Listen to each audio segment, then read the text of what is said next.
Bihar police अपने बेहतरीन कार्यों को लेकर अक्सर सुर्खियों में रहती है, लेकिन इस बार पुलिस महकमे की एक दरोगा पर ऐसे दाग लगे हैं जो खाकी पर सवाल खड़े कर रहे हैं। साथ ही यह मामला अब पुलिस महकमे में भी चर्चा का विषय बना हुआ है। मामला नौकरी के नाम पर ठगी से जुड़ा है। दरअसल भागलपुर जिला में एक महिला दरोगा पर नौकरी दिलाने के नाम पर लाखों की ठगी का गंभीर आरोप सामने आया है। सुल्तानगंज के एक फोटो स्टेट दुकानदार ने दरोगा ऐश्वर्या राय पर आरोप लगाया है कि उन्होंने श्रावणी मेला के दौरान उनके बेटे को सिपाही की नौकरी दिलाने के नाम पर 2,90,000 रुपये ठग लिए।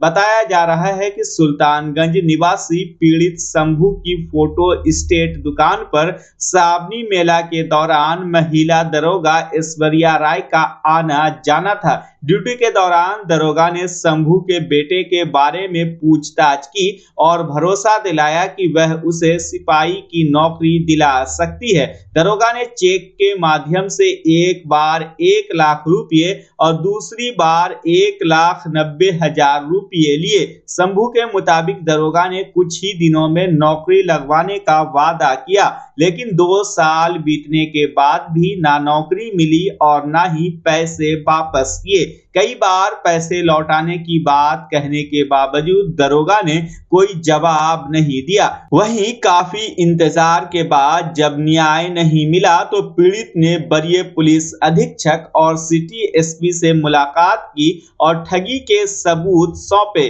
मामले पर एसएसपी आनंद कुमार एवं सिटी एसपी डॉक्टर के रामदास ने बताया कि शिकायत उनके संज्ञान में है। पीड़ित द्वारा दिए गए आवेदन में ठगी का जिक्र किया गया है। मामले में जांच शुरू कर दी गई है। सबूतों की समीक्षा के बाद उचित कार्रवाई की जाएगी। मामला ये हुआ 2022 के सावन ड्यूटी में ऐश्वर्या राय एएसआई का मेला ड्यूटी था 1 महीना का। जी। उसी दरमियान में उनसे हमारा जान पहचान हुआ। मेरे यहाँ आती जाती थी तो वो पूछी कि जोर से बोलिएगा। हाँ। दुकान में क्या करते हो, कितना कमा लेते हो। तो हम बताए सारी बात। तो बोला क्या कि आपको लड़का उड़का है तो आप दीजिए, हाँ अब उसका हम ज़िंदगी सुधार देंगे, नौकरी लगा देंगे। तो हम तैयार हुए और हम अपने घर में भी अपने पत्नी अपने पिताजी से पूछे तो वो भी तैयार हुए। तो बात आई तो बात पूछा गया कि कितना में होगा, तो बोला 15 लाख में आपका हो जाएगा। क्या हो जाएगा? नौकरी हो जाएगा। क्या चीज़ में? सिपाही भर्ती में। कौन कहा? वो ऐश्वर्या राय। क्या है वो एएसआई है। कहाँ है? वो अभी भागलपुर में ड्यूटी है उनका। पुलिस लाइन में? पुलिस लाइन में। जी। 2018 बैच की है। जी। तो हम तैयार हुए तो उस बैच में उनको जो है 1 लाख रुपया नगद दिए, बच्चे का कागज़ दिए, डॉक्यूमेंट वगैरह दिए। तो चले गया। फिर बीच में बाद हुआ क्या कि जो है और पैसा लगेगा, तो 2 लाख रुपया का और मांग किया। तो मेरे अकाउंट में 2 लाख रुपया नहीं था, 1,90,000 रुपया उनको चेक काट करके उनके डेरा में जाके दे दिए। जी। जो डेरा उनका 0 माइल में डेरा था, उनको वहीं जाके दे दिए। उसके बाद फिर वो चेक जो है 10 दिन के बाद बन गया। 4/3/2023 को चेक बन गया। हाँ, पैसा निकल गया डायरेक्ट। तो इस बीच में हम पैसा का भी मांग बीच में करते रह गई वो। तो हम बोले कि ठीक है मैडम, हमको लिस्ट दिखाइए, बच्चे का यदि लिस्ट में नाम होगा तो हम देंगे पैसा, मेरा काम होगा तो पैसा दे देंगे, रेस्ट पैसा। तो बोला कि अच्छा नहीं होगा, हाँ होगा। इस तरह से करते करते बहुत दिन तक टालते रह गया। कितना दिन तक टाला? बहुत दिन तक टालते रह गया। जब देखे हम निराश हो गया तो हम बोले कि मेरा पैसा दे दीजिए, मेरा काम अब नहीं होगा आपसे, अब मेरा काम नहीं होगा, मेरा पैसा दे दीजिए। इसी बीच के चलते में बोला कि जहाँ जाना है जाओ। तो मैं बहुत गल्लम गाड़ी हमको भी किया। तो मेरी पत्नी को भी गाली दिया फ़ोन पर। उस दिन से हम उनका फ़ोन करना उनको बंद कर दिए। अब हम निराश होकर के हम एसपी साहब के पास आवेदन देने के लिए गए। उन्हीं से हम गुहार लगाए हैं कि हमको पैसा का वापसी करवा दीजिए श्रीमान। बस इसी बात के लिए हम परेशान हैं। क्या नाम आपका? मेरा नाम शंभू कुमार। देखिए, एक आवेदन प्राप्त हुआ है और एक सुल्तानगंज के थाना अंतर्गत एक व्यक्ति ने आवेदन दिया है कि लगभग 3-4 माह पूर्व जब वहाँ श्रावणी मेला चल रहा था, तब उस दौरान एक पदाधिकारी के द्वारा उनसे ठगी की गई है। तो इस पूरे मामले की जांच के लिए एसडीपीओ लॉ एंड ऑर्डर को भेजा गया है और ये मामला इतने दिनों बाद वो क्यों संज्ञान में ला रहे हैं, इसके पीछे क्या मंशा है, किस तरीके से चीज़ें घटित हुई हैं, सारी चीज़ों की जांच एसडीपीओ विधि व्यवस्था के द्वारा की जाएगी और उसके रिपोर्ट के आधार पर अगर जो भी विधिक या कानूनी कार्रवाई होगी वो की जाएगी। एक पीड़ित शंभू, उनके द्वारा एक लिखित आवेदन हमारा ऑफिस में दिया गया है। उसके अनुसार एक एसआई और एक नाम धनंजय, उनके द्वारा आरोप लगाया है। वो इसमें 1,90,000 का पैसा फ्रॉड किया गया। इसी बारे में अभी जांच चल रही है। अनुमंडल पुलिस पदाधिकारी के द्वारा जांच करने के बाद इसमें उचित कार्रवाई होगी। धन्यवाद।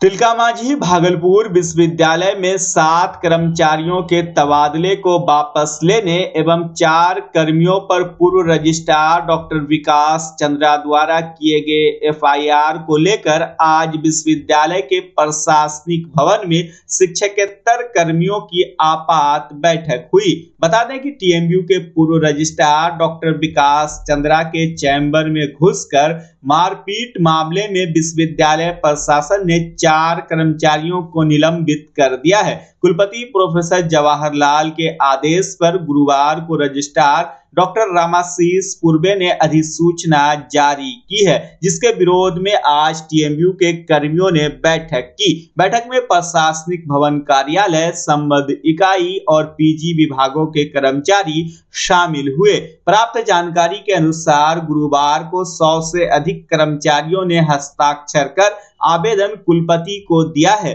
जिसमें कहा गया है कि 12 नवंबर को पूर्व रजिस्ट्रार डॉक्टर विकास चंद्रा द्वारा कर्मचारियों पर अवैध व्यवहार करने एवं मोबाइल छीना झपटी के लगाए गए आरोप निराधार और गलत है। वहीं आज की बैठक में निर्णय हुआ कि मांग पर विचार नहीं होने पर कर्मचारी चरणबद्ध आंदोलन करेंगे। कर्मचारी संघ के नेता सह सीनेट सदस्य रंजीत यादव ने बताया कि पूर्व रजिस्ट्रार डॉक्टर विकास चंद्रा पर पहले भी कई आरोप लग चुके हैं। उन्होंने एक महिला कर्मी से कुछ माह पहले अवैध व्यवहार करने के मामले में थाना में जाकर लिखित माफी मांगी थी, जिससे स्पष्ट होता है कि डॉक्टर विकास चंद्रा किस मानसिकता के थे। इधर शिक्षकेतर कर्मचारी संघ ने कुलपति को दिए गए आवेदन में 3 दिसंबर तक 7 कर्मियों के हस्तांतरण एवं 4 कर्मियों के निलंबित किए जाने पर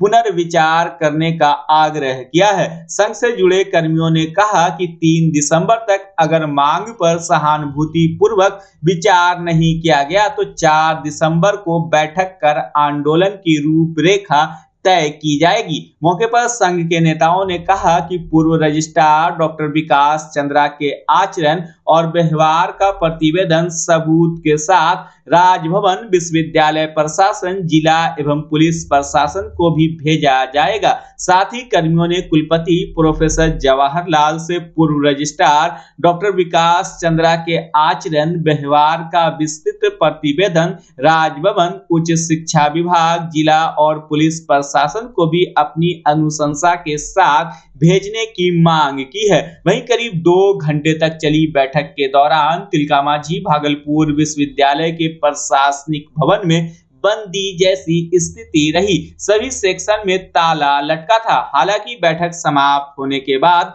सभी कर्मी अपने अपने सेक्शन में लौट गए, जिसके बाद कार्य शुरू हुआ।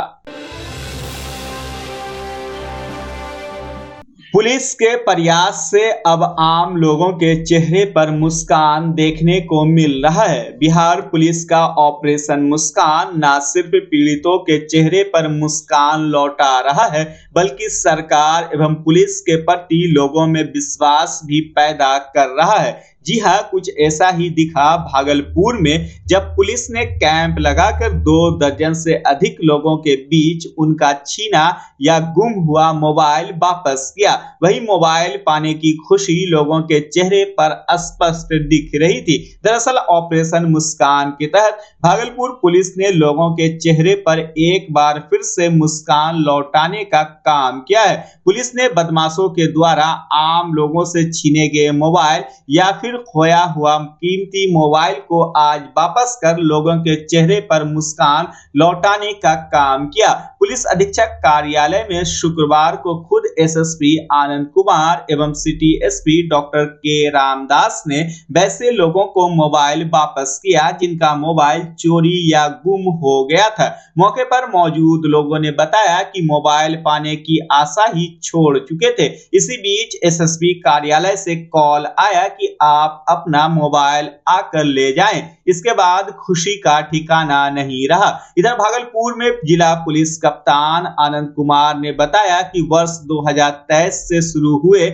ऑपरेशन मुस्कान अभियान के तहत करीब 1 करोड़ रुपए के मोबाइल की बरामदगी भागलपुर पुलिस ने की है। उन्होंने बताया कि मोबाइल रिकवरी के लिए डीआईयू की टीम सिटी एसपी की निगरानी में कार्य करती है।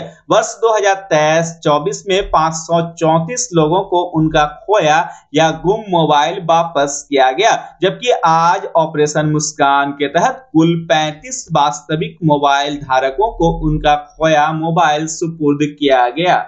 देखिए 2023 से ये ऑपरेशन मुस्कान भागलपुर पुलिस के द्वारा लगातार चलाया जा रहा है, जिसके तहत जितने लोगों के मोबाइल या तो वो गुम हो गए या चोरी हो गए या छिनतई हो गई मोबाइल की, ऐसे मोबाइल का जो डाटा है उसको हमारे डीआईयू की टीम एकत्रित करती है विभिन्न थानों से, और सिटी एसपी साहब की निगरानी में वो पूरा जो ऑपरेशन है संचालित होता है।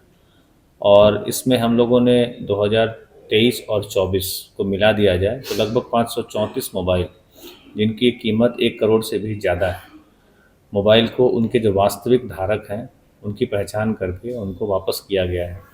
आज उसी का 2024 का जो छठा चरण, जिसमें 35 मोबाइल हम लोग रिकवर करके और उनके जो वास्तविक धारक हैं उनको बुला के सौंपे हैं। आप सभी लोगों को पता भी है कि 1 महीने पूर्व भी हम लोगों के द्वारा लगभग इतने ही मोबाइल जो धारक हैं उनको बुला के उनको दिया गया था।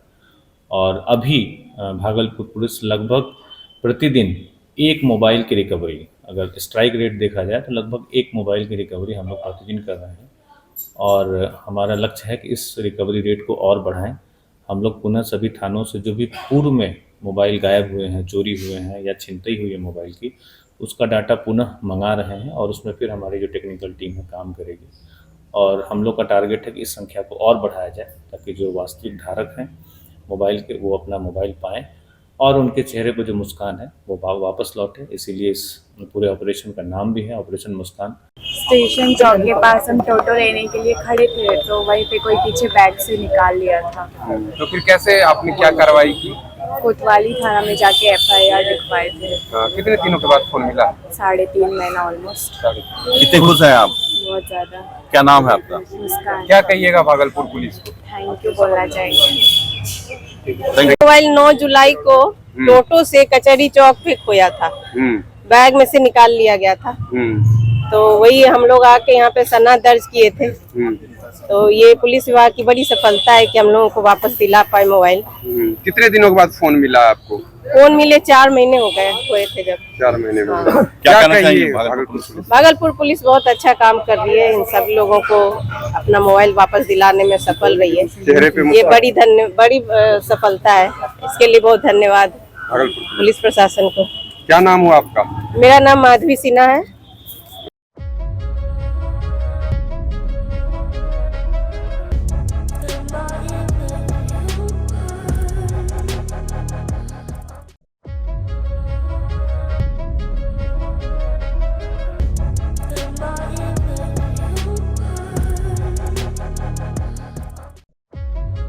भागलपुर नाथनगर थाना क्षेत्र के चंपानगर स्थित वार्ड संख्या 2 के बैरम तांती लेन में गुरुवार की रात शौच करने जाने के दौरान एक अधेड़ व्यक्ति घर के आंगन वाले कुएं में गिर गया। घटना की सूचना मिलते ही मौके पर वार्ड पार्षद समेत कई लोग पहुंचे। इसके बाद लोगों ने नाथनगर थाना पुलिस और डायल 112 को घटना की सूचना दी, जिसके बाद मौके पर डायल 112 की टीम और नाथनगर थाना की पुलिस पहुंची और एसडीआरएफ टीम को सूचना दी। घटना के बाद मोहल्ले के लोग रेस्क्यू में जुट गए। कुएं की खाई करीब 80 फीट बताई गई। वहीं 2.5 घंटे के प्रयास के बाद स्थानीय लोगों ने अधेड़ व्यक्ति को सकुशल बाहर निकाल लिया। कुएं में गिरे व्यक्ति की पहचान बैरम तांती लेन निवासी सुजीत ठाकुर उर्फ बम बम के रूप में हुई है। आज 10:30 बजे लगभग बम्बोल नाम का व्यक्ति बम्बोल बाथरूम के लिए बाहर निकला था। धोखे से वो कुएं में गिर गया था। तो उसका कोई टीम आई यहाँ पर? नहीं, हम तो सबको फोन कर करके परेशान हैं। किसी तरह का अभी तक सुविधा नहीं मिला। सिटी मैनेजर साहब को, सीओ साहब को, थाना प्रभारी को कॉल किए पर वो उनका कॉल ही रिसीव नहीं हुआ। फिर 112 पे कॉल किए तो 112 की टीम आई। उसके बाद फिर 10 मिनट बाद लोग थाना से भी आए, लेकिन अभी तक किसी प्रकार की व्यवस्था नहीं कराई गई है। अंदर जो है ना पीड़ित तड़प रहा है। बाहर निकलने के लिए ऑक्सीजन की कमी हो रही है। कितने देर से वो अंदर में? लगभग सवा घंटे से जो वो अंदर में है। बस गोड़ स्लिप कर गया, वहाँ गिर गया। क्या नाम है जो गिरा है? जो गिरा है सुजीत ठाकुर। कैसे मतलब अचानक मतलब शौचालय के दौरान गिर गया? हाँ सर। हाँ। कितना घंटा हो गया गिरने से? वही करीब 10 बजे 10:30 बज रहा, 10:30। अच्छा, अभी तक क्या कोई टीम आई है रेस्क्यू के लिए? मतलब कोई निकाले ले लाओ? नहीं, कोई नहीं। बस्ती समाज वाला हम कोना बाजा लगलिए, सोचे बस्ती आदमी सब आइलो छो। जल्दी निकाल।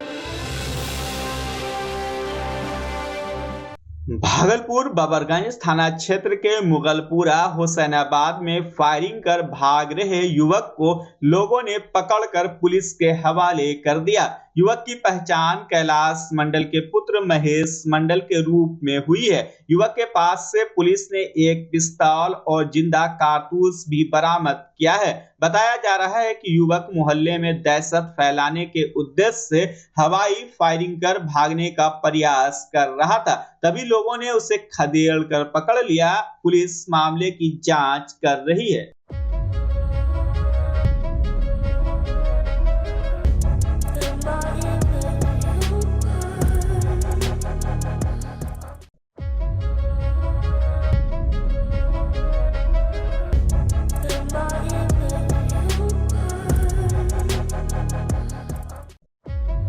भागलपुर नौगछिया पुलिस ने बड़ी सफलता हासिल करते हुए टॉप 10 वांछित अपराधियों के लिस्ट में शामिल 50,000 के इनामी कुख्यात मुकेश यादव को गिरफ्तार किया है। नवगछिया पुलिस एसटीएफ और नदी थाना की संयुक्त कार्रवाई में मुकेश यादव को गिरफ्तार किया गया। एसडीपीओ ओम प्रकाश कुमार ने प्रेस कॉन्फ्रेंस कर बताया कि मुकेश यादव लंबे समय से फरार था और उसके खिलाफ कई गंभीर मामले दर्ज हैं। नवगछिया पुलिस की एक बड़ी कार्रवाई हुई जिसमें टॉप 10 में वांछित अभियुक्त जो 50,000 का रिवार्डी भी है मुकेश यादव, उसको गिरफ्तार किया गया। 29/11/23 को इसके अगेंस्ट में केस नदी थाना खंड संख्या 36-23 दर्ज किया गया था, जो 8 अपराध कर्मियों के विरुद्ध था और उसमें 2 को अवैध हथियार के साथ गिरफ्तार भी किया था। ये लोग डकैती की योजना बनाते हुए आर्म्स के साथ गिरफ्तार हुए थे। उसमें एक ये वर्षों से फरार चल रहा था और इनामी भी था, जिसको गिरफ्तार करके जेल भेजा जा रहा है। और इसमें इसके मुकेश यादव के अगेंस्ट में कई सारे आपराधिक इतिहास हैं। संगठन किसके साथ है सर, या किसके साथ काम करता है? ये अपने भी संगठन चलाता है और इसके कई मेंबर जो हैं जो साथ में जेल गए थे, उसका डिटेल आपको फिर दे दिया जाए। बच्चा जब जन्म लेता है तो कई बार बच्चा तुरंत नहीं रोता है, रोने में देर हो जाता है। ऐसे में बच्चा क्षतिग्रस्त हो जाता है और उसके बचने की संभावना कम हो जाती है, और यदि बचा तो भविष्य में उसमें विकलांगता की समस्या आती है, जिसे सीपी कहते हैं, जिसका कोई माकूल इलाज नहीं है और ज़िंदगी भर बच्चा विकलांगता से जूझ सकता है। ऐसे में पूरे संसार में कूलिंग थेरेपी का सहारा लिया जाता है। जन्म से ठीक 6 घंटा के अंदर यदि उसको कूलिंग थेरेपी दिया जाए तो उससे उसका सीपी की समस्या कम होती है और बचने की भी संभावना बढ़ती है। पहली बार बिहार झारखंड में आपके शहर के स्नेह नवजात शिशु बाल सेवा केंद्र में यह मशीन उपलब्ध है। कभी भी ऐसी बात हो कि बच्चा रोने में विलम्ब हो गया तो आप स्नेह नवजात शिशु बाल सेवा केंद्र में जरूर संपर्क करें।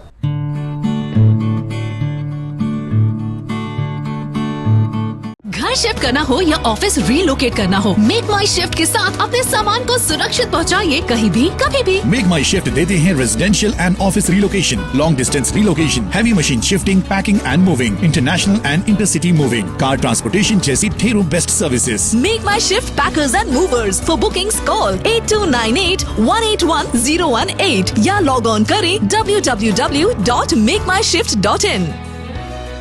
रिंकू एलईडी बल्ब, एक बार लाओ और चलाते ही जाओ। हमारे एलईडी बल्ब्स है क्वालिटी में नंबर 1 और एनर्जी एफिशिएंट, जो रखे एनवायरनमेंट और आपके बिजली के बिल दोनों का ख्याल। रिंकू एलईडी बल्ब के साथ एनर्जी बचाओ और बिल घटाओ। ये है पावर सेविंग लाइट जो चले लंबे समय तक और रखे आपके घर को रोशन। हमारे यहाँ एलईडी लाइट्स मिलते हैं एक व्यापक रेंज में जो आपकी हर जरूरत को पूरा करेगी। लेकिन यही नहीं, हमारे एलईडी लाइट सिर्फ चमकदार नहीं बल्कि एनवायरनमेंट फ्रेंडली भी है। तो आज ही लाओ रिंकू एलईडी बल्ब और पाओ 1 साल की वारंटी का भरोसा। रिंकू एलईडी बल्ब्स, नई जनरेशन के स्मार्ट बल्ब्स। आज ही संपर्क करें 8651063786 या मेल करें rinkooledbulb@gmail.com। हमारा पता असाननपुर, भागलपुर, बिहार 812002।